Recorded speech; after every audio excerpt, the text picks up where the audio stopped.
Hey, yo, say hello to the bad guy, Scott Hall, and I've got a scoop for you. And we all know there's a lot of podcasts out there, but I encourage you to check out this one. It's called Going In Raw. You heard it here first. Going In Raw. Hey, Friendo, Steve here. Hey, Larson. And welcome back to Going In Raw, the only pro wrestling podcast you need to be listening to right here at youtube.com/Steven Larson. Available wherever podcasts can be found, and of course, taped live at the Twitch at twitch.tv/Steven Larson here on 316 Day. Oh, hell yeah. We got ourselves a brand new AEW Women's Champion. Oh, hell yeah.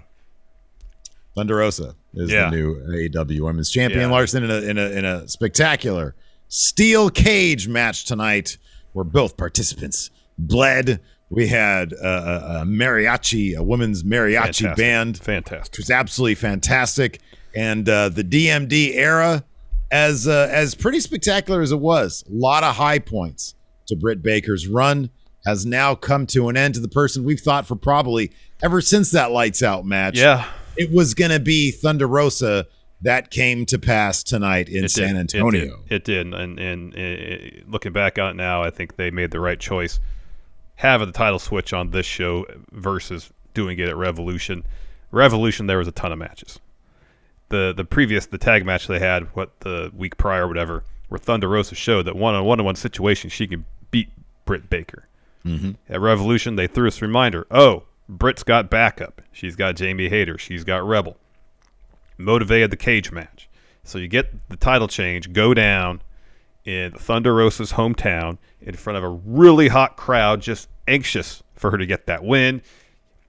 You mentioned the mariachi band that preceded her entrance. Just as soon as she stepped out there, you could see the emotion on her face. And after she won, the emotion. Yeah. That's just one of those moments. I don't know if it's necessarily... It's definitely amplified being in her hometown. Oh, yeah. And it made the whole thing worth it. Smart move. It was absolutely a smart move. move. At the end, seeing her emotions, I was starting to get a little misty. Yeah. Yeah. I could. I got wrapped up in the whole thing. Yeah. And I don't know if that would have happened at Revolution. Man, I think you're absolutely right. You know, when you have these pay-per-views every quarter and you really do your damnedest to promote your weekly television and you wrap it up in these themed episodes like St. Patrick's Day Slam or whatever, you have the opportunity to create more big moments as opposed to just using your weekly television to trudge on to another pay-per-view that's coming up. And then once you're done with that one, it's another 4 weeks until another one, sometimes sooner. There's special events, but it also makes your TV more special because you have to do big things like that. And when you see that somebody's hometown is coming up a week after one of the pay-per-views, it makes all the sense in the world. Yep. Wait for TV. Big title change there. Back in the day in the Attitude Era, you used to get title changes on weekly episodes of Raw. Mm-hmm. And it made the shows feel special. Yep. So you have this opportunity to blow the roof off of a place with a hometown big-time title win. This isn't like, the TNT title, which seemingly changes hands much more does change more hands more frequently than any other title in AEW. This is a big deal. Britt Baker's had this title for over a year. No, she hasn't had it. I don't even think she's had it. It hasn't been a year. It hasn't even been a year. It hasn't been a year. She got it at. Yeah, she didn't have it a year ago at the Lights Out. Double thing, or nothing. No, it's Double or Nothing. Might have been Double or Nothing. She got 290 days, so according to that sounds around Double or Nothing. Then. Okay, so we're about 4 months short of a year. Hell of a run, probably the most definitive title run in AEW for the Women's Championship. Britt Baker really put this thing on the map, and yeah, this was a hell of a win for Thunder Rosa. It really was. Really great moment. It was spectacular match, spectacular moment. Just an awesome way to finish off a really good episode of Dynamite, top to bottom. They really focused on wrestling. Yeah. They motivated stories with interview bits, but also there's a lot of story going on in the ring. Mm-hmm. Perhaps highlighted most by Wheeler Yuta after getting, along with his partner Chuck Taylor, the absolute shit kicked out of them by Bryan Danielson and Jon Moxley, so he joins Best Friends to take their leave after the defeat. He stops. He gets back in the ring. He wants to be a part of this thing. He offers his hand to William Regal. Regal, pow, slaps him. And Wheeler gets right in his face. And then Regal's all, you better get out of here before things get worse for you. Yeah, and seemingly with hesitation. He says, go and rack up. He says, go and show us what you can do. He has a task. He's got homework now. Yeah. It's not just go away. It's go away and prove yourself. Yep. So he's got his homework. He's got to fill out his resume a little bit before they will accept got to his beef application. it up. Yeah. And step number 1, you got to ditch Best Friends. You got to ditch them. It's a conglomeration of weirdos and losers. And apparently a demon waif. And a demon waif. According to William Regal. Gosh, that Danhausen. Yeah, that was good. But I appreciate that Regal during the match was taking note of Wheeler Yuta. And especially with the kicks that Brian was giving him, and he kept on asking for more and more, and then and even Bryan Danielson was impressed, and the crowd was impressed. They were chanting his name. I honestly think they were. I when I was watching it, I thought they were just going to tease, like he was going to look behind him real quick, but he tried to sever ties with Best Friends on the spot. So yeah, that's going to be if that's the direction of the faction, him. Hopefully, within a couple months, they can pry Daniel Garcia out of the Jericho Appreciation Society. Which, by the way, I thought their promo was pretty damn entertaining. I thought that was good, and Daniel Garcia saying, "I'm a sports entertainer guy." Yeah, I thought that was fantastic. We had sort of seen this coming, but again, with AEW, it can be fairly predictable sometimes. You and I had both called Wardlow stepping in there with Scorpio Sky, getting screwed over by MJF, and eating the loss to Scorpio Sky for the TNT title. That came to pass. And now Wardlow, and the great thing, I love this, is, the crowd was chanting CM Punk. Why the hell is Phil going to help this guy? This guy screwed him over time and time again. In the end, he ended up handing the ring over. But Wardlow's made no friends. No, that's the thing. Wardlow didn't do that to help Punk. He did that to sever ties with MJF. Exactly right. This guy has been MJF's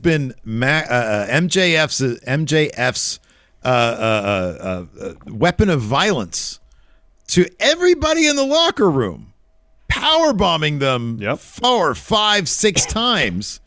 Nobody's going to help this guy, which is a brilliant setup because now he's got to figure it out. He's a man on his own, and he's got. I know this was the 1 week thing, and there was a payoff involved.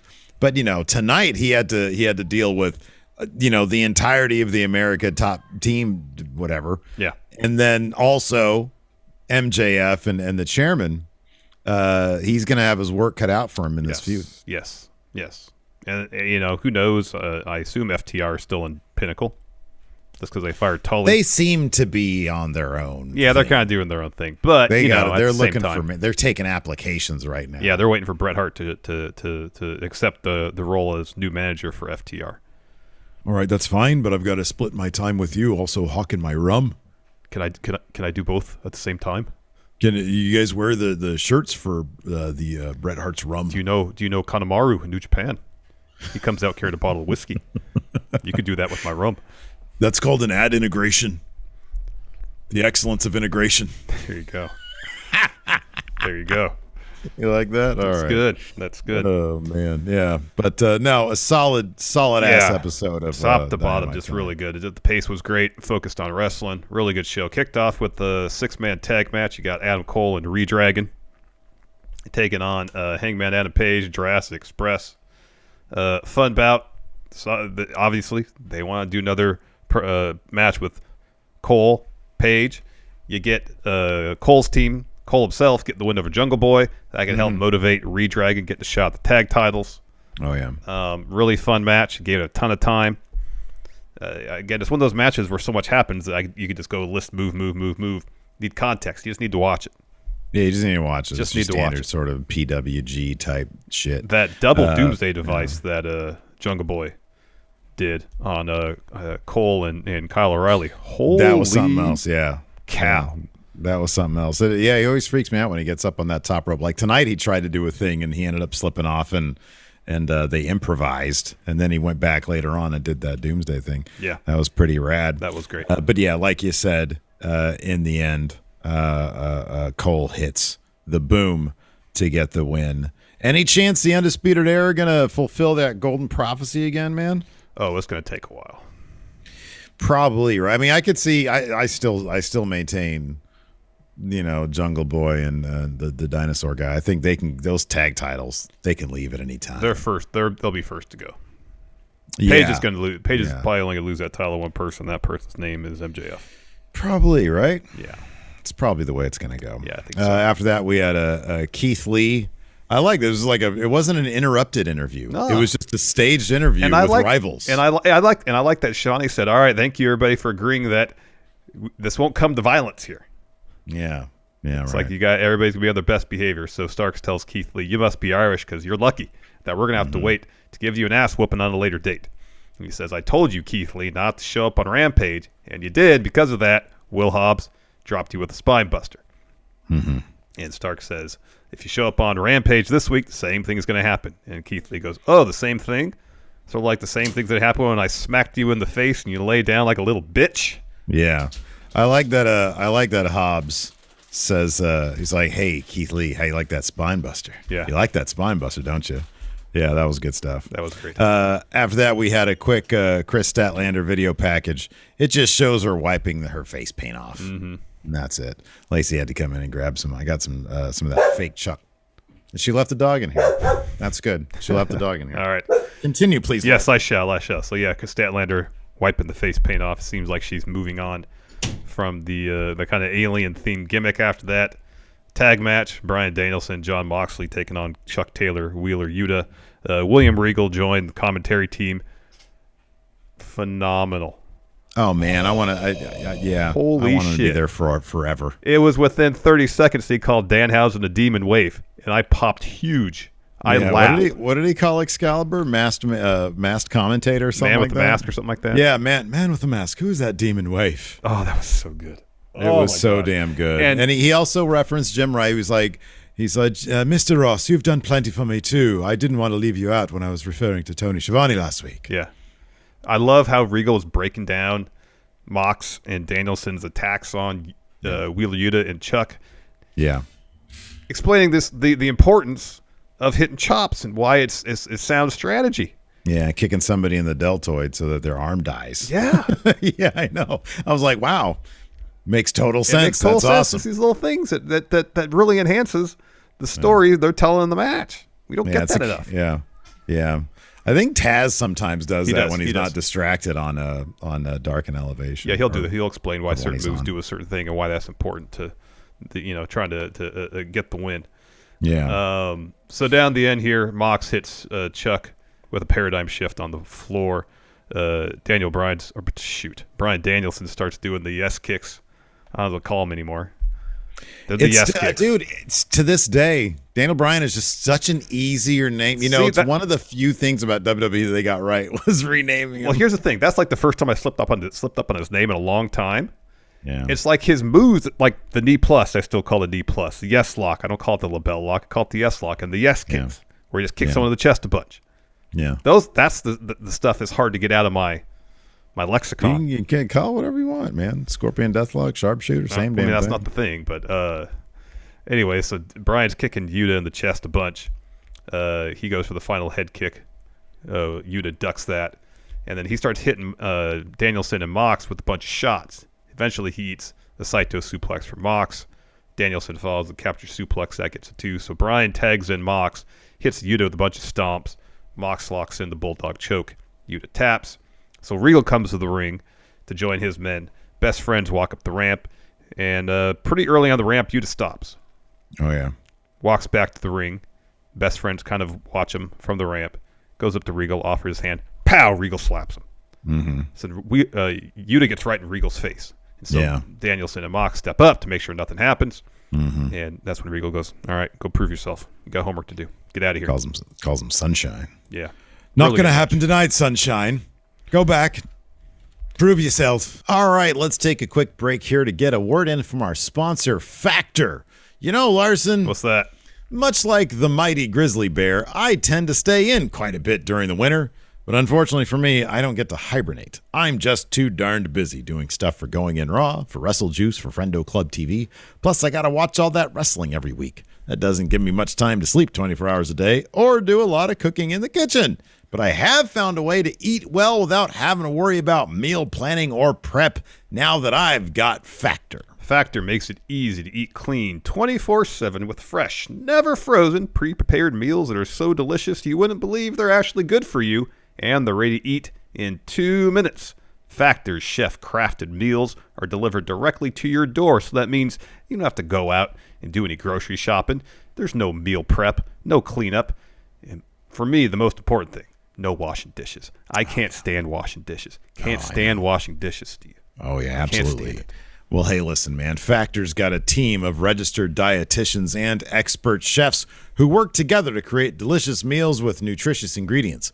Plus, Factor's got variety. With more than 29 meal options each week, you'll never get bored. Factor offers vegan and veggie meals, cold-pressed juices, smoothies, energy bites, low-calorie options, keto meals, and a lot more to keep you fueled and focused all day long.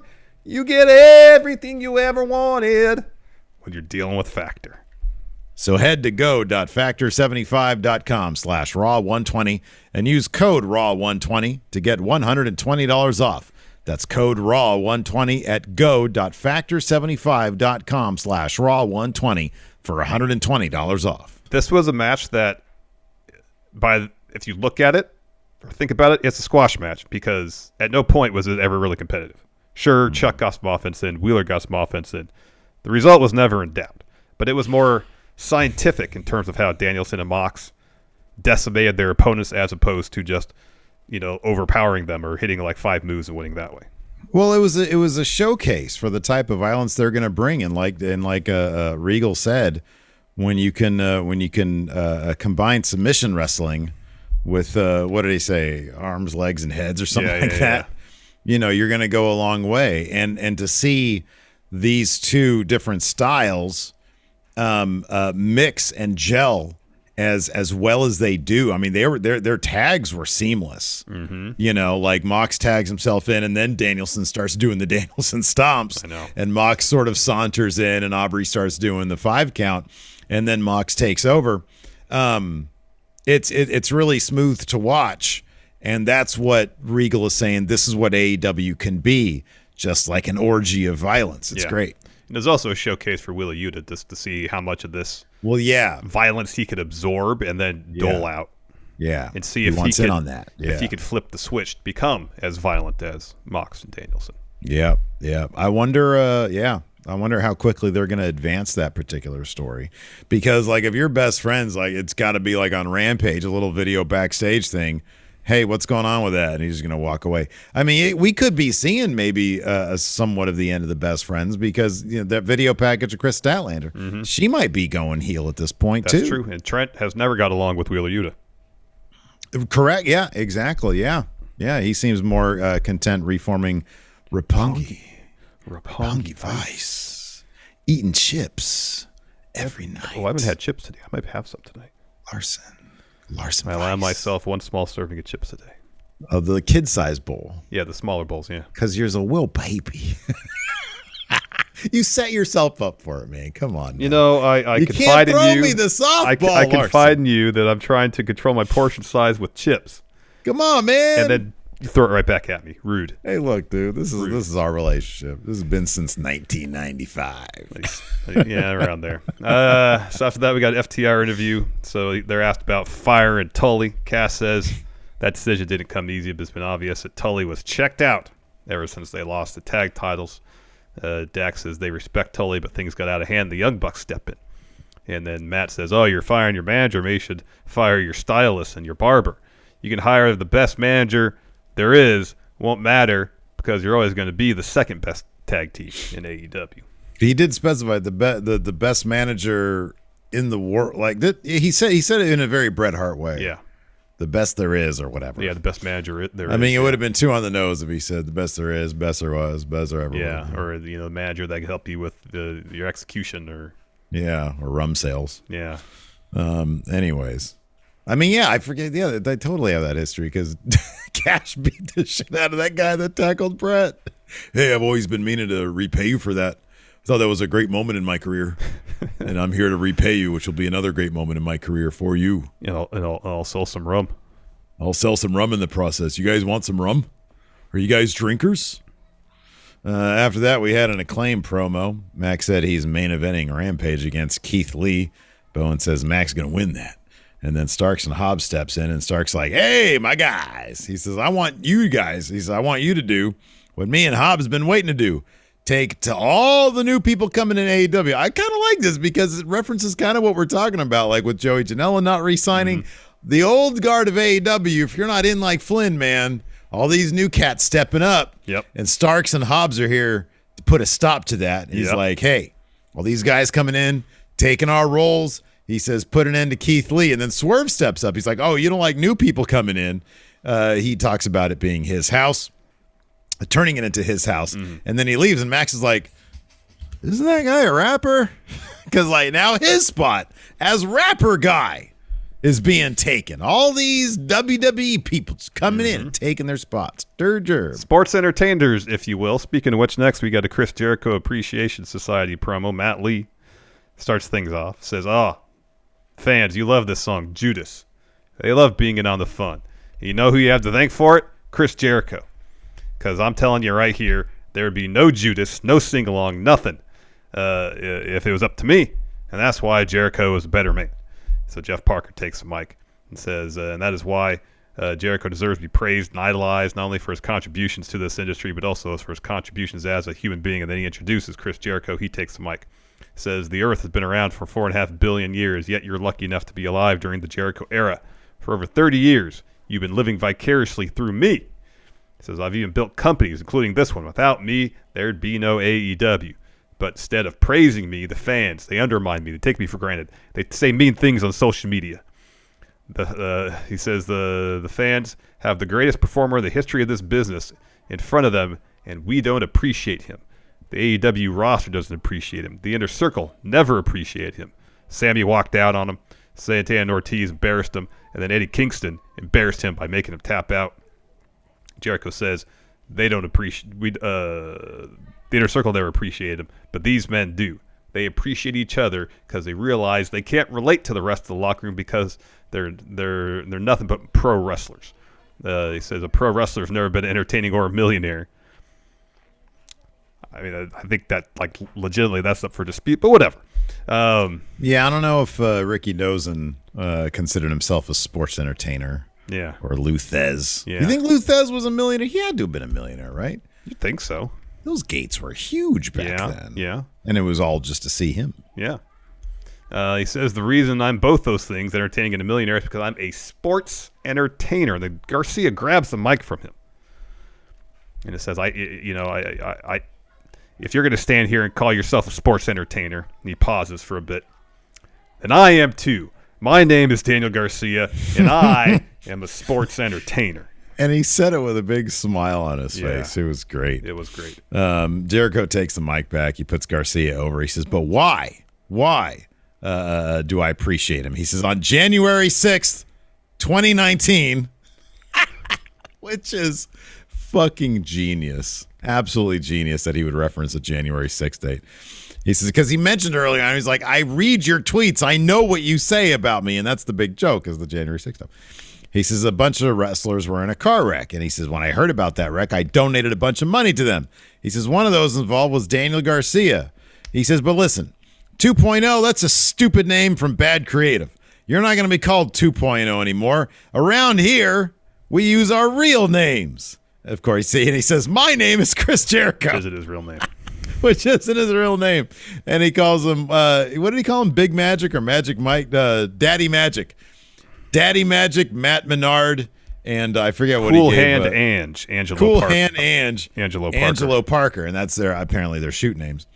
And he says, and why do people appreciate Jericho? He says, He says, why does 2.0 or the wrestlers formerly known as 2.0 appreciate Jericho?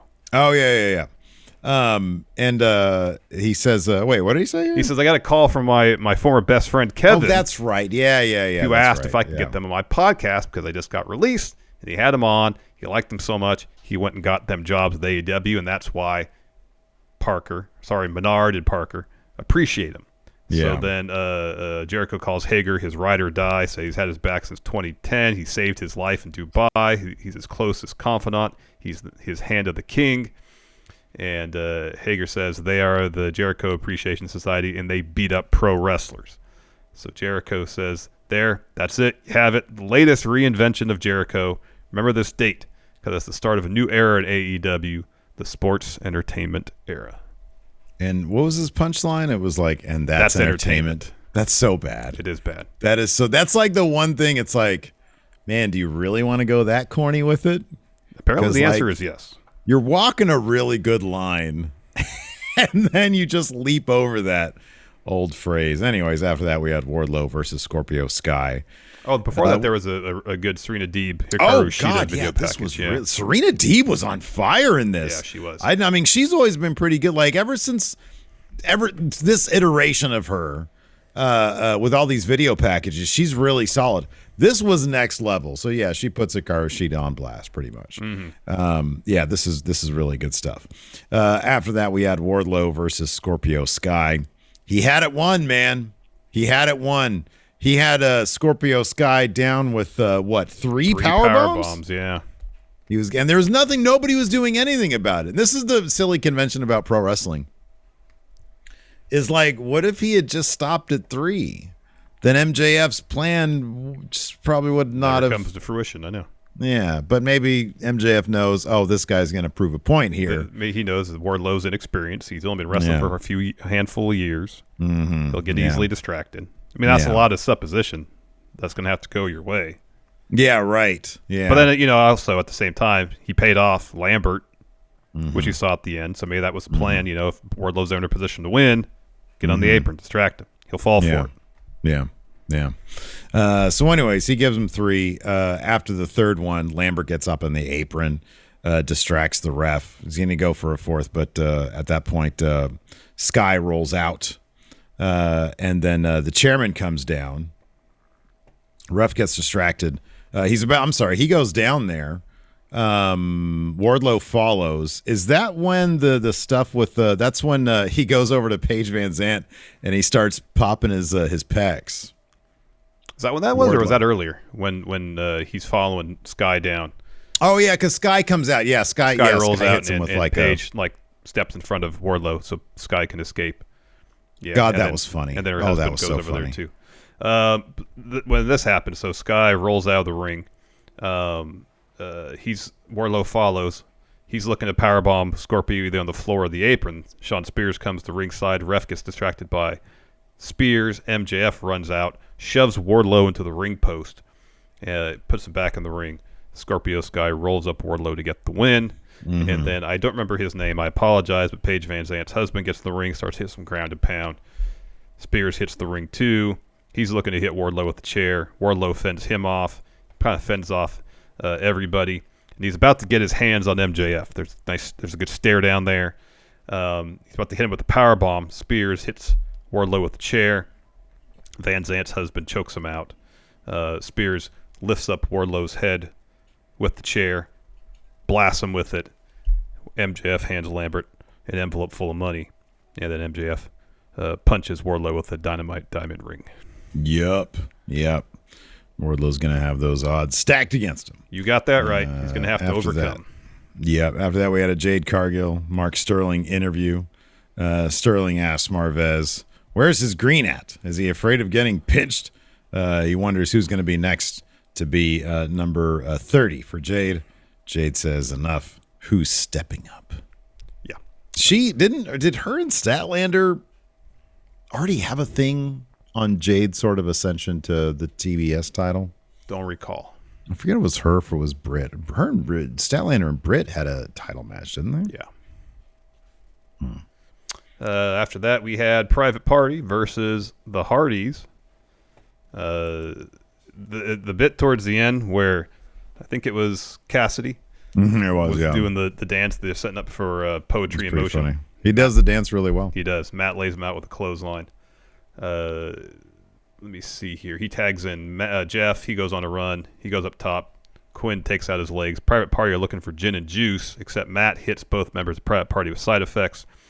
And then Jeff, rather than go for the swanton, hits a splash off the second rope. And commentary was like, oh, maybe Cassidy was too close to the ropes, and therefore he couldn't do it. Which makes sense. Yeah, totally. Yeah. So anyways, Jeff's looking for a twist of fate. Cassidy escapes that. Private Party look for silly string. Matt saves Jeff from that. Matt hits Cassidy with a twist of fate. Jeff falls with the swanton to get the win. Andrade family office comes down to ringside. They surround the ring. Darby and Sting run out to make the save. After that, we had a Red Velvet interview. She's got another match coming up with Layla Hirsch. She's like, hey, man, I stuck up for Layla. I had her back because we were friends. But now that I've seen what she's become, I'm going to put a stop to it on Rampage. Another L for Red Velvet. Probably. And then we had our main event. Just a really spectacular cage match that it picked up as it went. And it seemed like they might have rushed the finish a little bit because they're running out of time. But it was still a hell of a bout. Early on, Britt's busted open. Really early. Yeah, she got rammed into the cage like in the first couple minutes. Yeah, and, started bleeding. Yeah. And then during a commercial break, Thunder Rosa got busted open. Coming out of that commercial break. Yeah, there it is. Coming out of the commercial break, Britt's just throwing a bunch of chairs into the ring. That allows Thunder Rosa to start a comeback. She hits Britt with a chair, follows with a stunner. Corner drop kick, gets a 2. She's looking for a finisher. Britt escapes that. Hits a back elbow. Looks for a super kick, but Thunder Rosa evades that. But the ref, Paul Turner, eats it. And then, oh man, big time. And then Thunder Rosa like pushes Britt towards the ropes, maybe to go for a roll up or something. That just pushes Paul Turner out of the ring. Thunder Rosa hits the Fire Thunder Driver. She has like 20 seconds to get the pin. Yeah, dude. Britt is out. No ref though. Yeah. So Thunder Rosa, she puts a chair over Britt, climbs the top rope. Britt gets up, hits Thunder Rosa with the chair, stacks a bunch of chairs there in the corner, hits a super air raid crash, and is calling out for another ref. So Aubrey Edwards runs in, gets into the cage, counts the pinfall. Rosa kicks out. And so Britt starts setting up chairs, like in a position where you'd actually sit in them. Four or six of them. Then she starts stacking more chairs. Yeah. Some flat, some also set up on top of those chairs. And she's looking maybe like a superplex or something like that. They end up brawling on the top rope. Thunder Rosa rams Britt's head to the cage. Britt tumbles into that mountain of chairs, a nasty bump. Oh, it was just a thud. Yeah. It's not like the chairs all just collapsed. This was a really sturdy structure that she had created here. Yes. So when she comes falling onto it, it's just dunk. Yeah. And then she sort of falls backwards. Yeah. Awful. Shortly thereafter, Britt gets a bag of thumbtacks, brings it to the ring, pours them on the mat. She's looking for a swinging neck breaker on him. Thunder Rosa blocks that, but she ends up eating a backdrop from Britt onto the tacks. So Britt's looking to put on lockjaw. So she's on, I guess, Thunder Rosa's right side. And Thunder Rosa bites her hand as she's trying to get her hand in her mouth. So Britt switches sides, so she's closer to the thumbtack. So Thunder Rosa grabs her wrist and starts slamming her hand to the thumbtack. So Britt has to break the hold. So Thunder Rosa powerbombs Britt onto the tacks. Britt rolls out of the ring, gets a chair from under the ring, whacks Thunder Rosa on the head with it as she's leaving in the ring. And they had to kind of rush to get to the finish here because I think there was like 2 minutes left in the show. They get back in the ring. I think Thunder Rosa hits a kick or two. Fire Thunder Driver to get the win. Yeah, and God bless the ref, Aubrey. Yeah. Because she counted that 3 right in the thumbtacks. Yeah, I know. And I thought that was kind of cool, too. Like the ref to come down to save the match was Aubrey, was a woman. Oh, that was pretty neat. But like the mariachi entrance for Thunder. Oh my gosh. Fantastic. Just all what fantastic. You said at the beginning, man, I want to echo that. The emotion that was clearly on Thunder Rosa's face, even through the face paint, my God, was just, you could feel it. And you could, sometimes it just feels inevitable. And it's like, oh yeah, this is awesome. I'm going to enjoy this journey knowing full damn well where it's going to lead me. Yeah. It was really good stuff. Totally. Man. It was totally. awesome. And then Dustin Rhodes comes out, gives Thunder Rosa a hug. Yeah. It was pretty awesome. Pretty awesome. Yeah. That was good stuff. Let's go ahead and answer some questions. I got a thread here from the Patreon at patreon.com/Steven Larson. We've got a bunch of different reward tiers there. If there's too much wrestling for you, have a hard time keeping up with it because we're all busy. You got the Kip Up. It's our weekly newsletter. Get access to it. $5 a month. Every single Friday, you get a new episode of the Kip Up. We run down all the matches from the week, the results, the best matches, what the must-see matches are. We run down all the news from the week. You can sit there on the shitter, on the bus. If you're not driving during a commute, but you're in like the passenger seat, like a carpool situation. Yeah. You're at your office desk in your cubicle, and you're like, my job really only takes about an hour a day to do it, but I got to be here for 8 hours to get paid for the full day, and you need something to do, you can read the Kip Up. If you're at an important business meeting, and everybody's out, they got their tablets, their computers out, watching some PowerPoint display you could give two shits about. Yeah. You could read up on the week in wrestling. We're just speculating as to how that kind of shit in the real world works. I haven't been there in a very long time. It's been about a decade. It's been, Yeah. Going almost 13 years since I've ever had to sit in an office. Yep. On a regular basis. First up.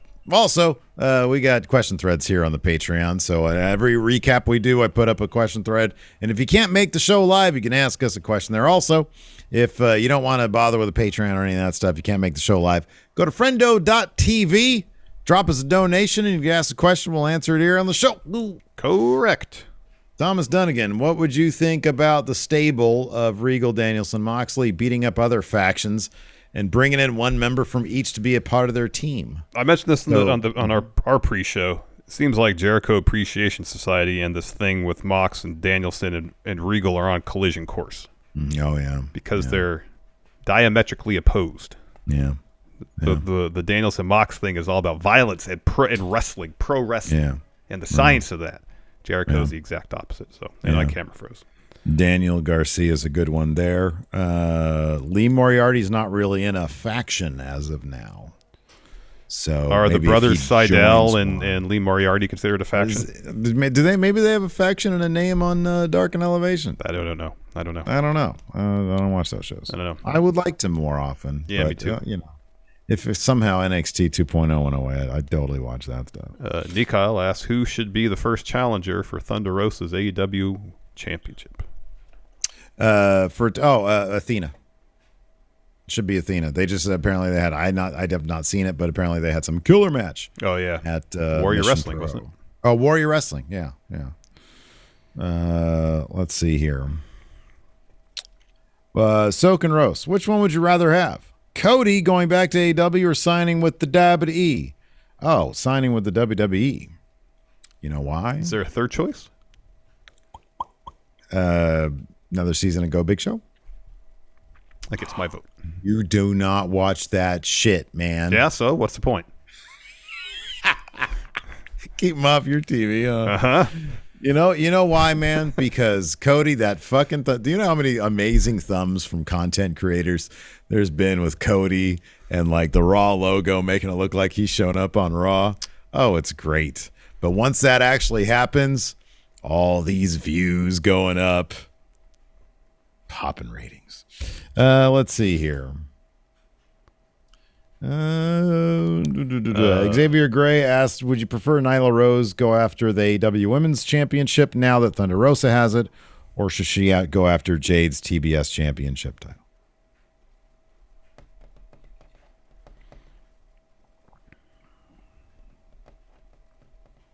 I mean, either could be good. I feel like she's had quite a bit of interaction with both. Yeah. So it's kind of a coin toss. But I feel like she would be a more formidable threat to Jade, who just seems to just chew through people left and right, man. I mean, she took a fucking chair headshot from Manna Jay and still just whooped Ty Conti's ass. So I'm going to say Jade. It makes it more interesting. Mayor Planet Houston, Young Rock premiered last night, and it was pretty funny. What other wrestler would you want to see have a sitcom made about them, like Young Austin, for example? Young Shane McMahon. Holy shit. Yeah, that's a good one. Wow. Man. I would like to see like a young Danhausen, but like all in character. That'd be pretty funny. Like it starts in the 1800s or whenever he's supposed to have been born or whatever. Yeah. I don't know his actual backstory. Demon Waif. It's called Demon Waif. Demon Waif. Gosh, that was so Patrick Sparks, B-Man Don Wagner says men, women, and tag teams. Who sells the best in AEW?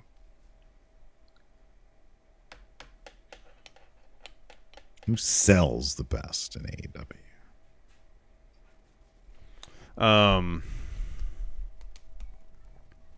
Maybe just because the sample size this year has involved a lot of blood and a lot of really violent matches, but I feel like Hangman sells pretty well. He sells magnificently.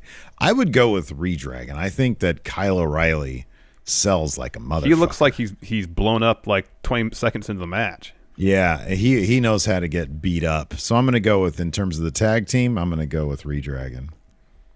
As far as women are concerned, probably Hikaru Shida. Mm-hmm. She's pretty good at the selling there. Yeah, telling stories via getting beat up. Jorge D asks, who has more of a claim to be the new Cody Island AEW? Team Taz are best friends. Both these groups get the new babyface or heel Tony Khan has no immediate plans for. Cody, I'm sorry, but Cody Island is such a singular thing. There is no comparison. This dude was an executive vice president of this company. He had the ability to basically book his own shit. And he just kept to himself and booked his own 15 to 30 minutes of TV every week. There's nothing disconnected like that. Seemingly from the rest of the AEW universe, and that's the important caveat there. Exactly correct. He had his own island of characters. Team Taz still feels like it's weaved within the greater fabric of AEW, and Yeah. a lot of Cody stuff never felt that way. Yeah, the Cody Island thing started to fall apart when he took on guys like Andrade and Malachi Black. Like pre Andrade, Cody Island was simply him and the Nightmare Family, most famously QT Marshall, Anthony Ogogo. That was prime Cody Island. It was just him. And then it all started to fall apart because it's like, well, you can't win against guys like Malachi Black because they're big deals and you're bringing them in. And that's why things got really weird there. Let's see here. War Machine says, what is your guilty pleasure dream match? Oh, that's easy. It's Chessman versus Wolfpack Sting. Oh, yeah. Yeah. Do you have anything Yeah, comparable? that's good. Whoa, that's tough to beat. Yeah, I know. That's a good one. You think about that a little bit. Let me Maxter of Puppets says, have you guys listened to the William Regal episode of Jericho's podcast? It's truly heartbreaking to hear about all the medical issues he's had to deal with. Really adds emotional value to that promo he did on AEW. I have not. I've read a bunch of the transcripts, and I'm actually looking very much forward to listening to that episode. Hopefully get a chance to do it tomorrow or Friday when we go on a walk. It involves Sid. I want a dream match with Sid and... Oh, wow.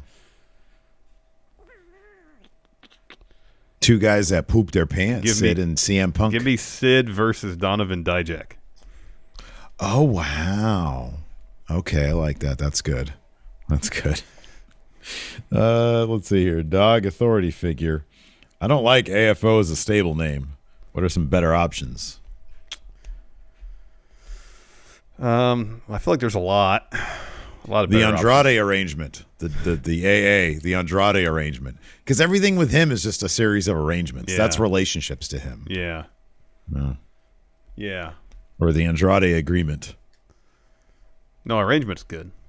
Arrangement, Because yeah. that seems the more Andrade tenuous arrangement. than agreement. Yeah, it's just an arrangement. It's just an arrangement of convenience. Nothing firm. Nope. Nothing firm.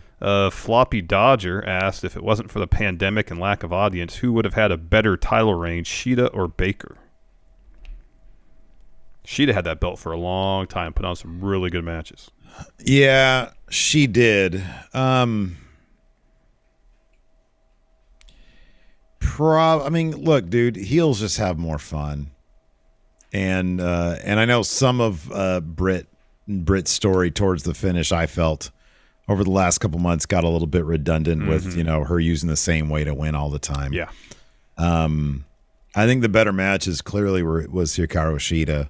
but Britt really had a connection with the audience. She was able to kind of transcend the heel face thing for a while. Yeah, so for a while, yeah. I'd say still Britt.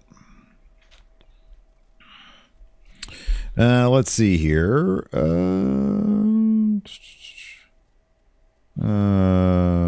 Jano Bob says, "Hey, friendos, are you guys concerned at all? Hangman and the world title will take a back seat like the tag titles in Jurassic Express have. I'm a big fan of Cole and Hangman, but it does feel like everything else in the show is more important, interesting. Thanks, friendos." So one thing I've noticed about Paige's story is its subtlety.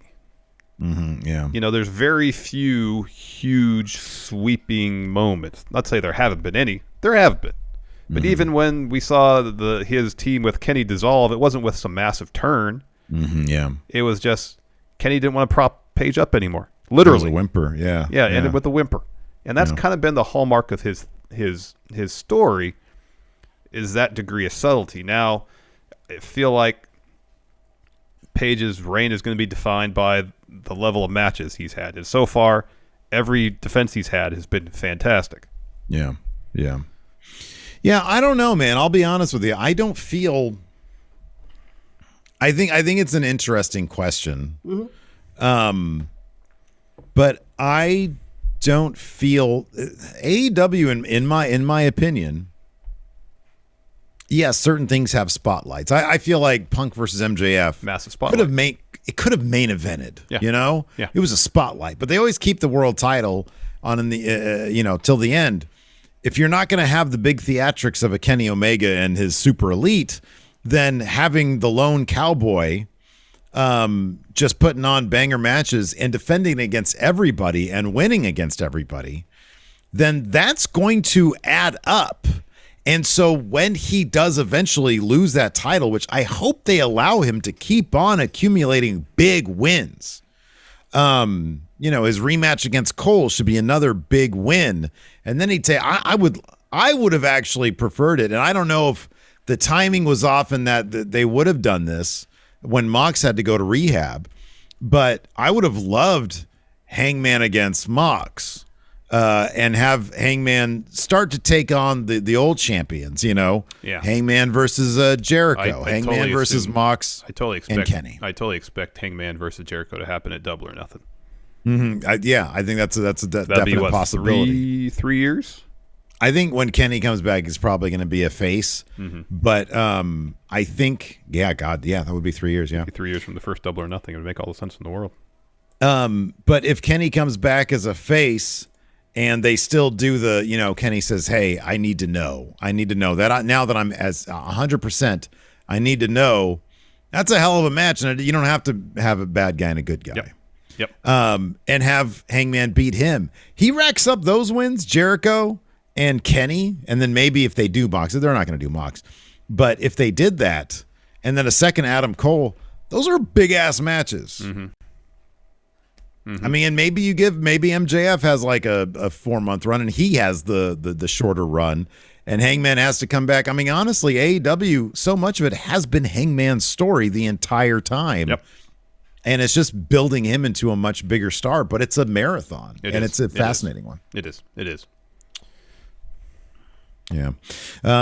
So, anyways, that's going to do it for us. Thanks, everybody, for tuning in. We appreciate it. Tomorrow at noon Pacific, 3 Eastern, we'll be watching NXT. Oh, tomorrow's a different time, isn't it? Yeah, it's on at 1. Change. It's on at 1. I believe, okay. Yeah. All right. So, 1 o'clock stay then. tuned. Maybe we'll do something at noon, and maybe we can do something on 2K22. I don't know. Stay tuned for that tomorrow. So it's either going to be noon or 1 Pacific, depending on what we decide to do. We'll figure it out, and we'll let everybody know. Yeah. Thanks for watching, everybody. We appreciate it. Of course, tomorrow night, Smash Zone is on. Till next time, we'll talk to you later. Goodbye.